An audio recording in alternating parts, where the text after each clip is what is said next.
အားလုံးပဲမင်္ဂလာပါခင်ဗျာဒီနေ့ကျွန်တော်တင်ဆက်ပေးချင်တာကတော့ American Hollywood မှာလက်ရှိနာမည်အကြီးဆုံးနဲ့ကမ္ဘာကျော်မင်းသား၃ဦးအကြောင်းပဲဖြစ်ပါတယ်နံပါတ်1အနေနဲ့ကမ္ဘာကျော်မင်းသားကတော့တီမောဒီရှာလမေးပဲဖြစ်ပါတယ်သူကတော့လက်ရှိ Hollywood ရဲ့ရွှေရောင်တောက်ပါဆုံးမင်းသားလို့တောင်တင်စားခံရသူပါမျိုးဆက်သစ်တွေကြားမှာအရန်ကိုမှနာမည်ကြီးပါတယ်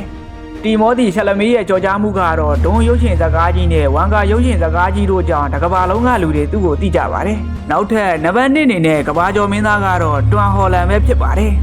တွမ်ဟော်လန်ရဲ့ကမ္ဘာကျော်ရုပ်ရှင်ဇာတ်ကားဖြစ်တဲ့မာဗယ်ရဲ့စပိုက်ဒါမန်မင်းသားအဖြစ်လူတိုင်းသိကြသလိုသူပါဝင်တဲ့ရုပ်ရှင်တိုင်းကလည်းအမြဲတမ်းအောင်မြင်လေးရှိပါတယ်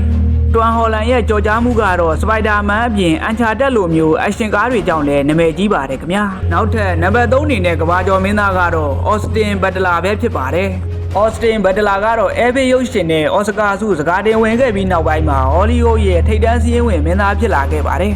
သူ့ရဲ့ကြော်ကြားမှုကတော့မကြသေးခင်ကထွက်ရှိထားတဲ့တီမောဒီရှာလမေးရဲ့ဒုံရုပ်ရှင်ထဲမှာဘီလိန်ဇက်ရုပ်ကိုပြောင်မြောက်စွာတရုပ်ဆောင်ခဲ့လို့လူပြောများနေတဲ့မင်းသားလည်းဖြစ်ပါတယ်ခင်ဗျာဟုတ်ကဲ့ပါခင်ဗျာကျွန်တော်ဒီနေ့တင်ဆက်ပေးခဲ့တာကတော့ American Hollywood ရဲ့ကမ္ဘာကျော်လူကြိုက်များသောမင်းသား၃ဦးအကြောင်းပဲဖြစ်ပါတယ်လူကြီးမင်းတို့ကရောဒီမင်းသားတွေရဲ့ဘယ်ရုပ်ရှင်ကားကိုအကြိုက်ဆုံးလဲဆိုတာ comment မှာရေးသွားခဲ့ပါဦး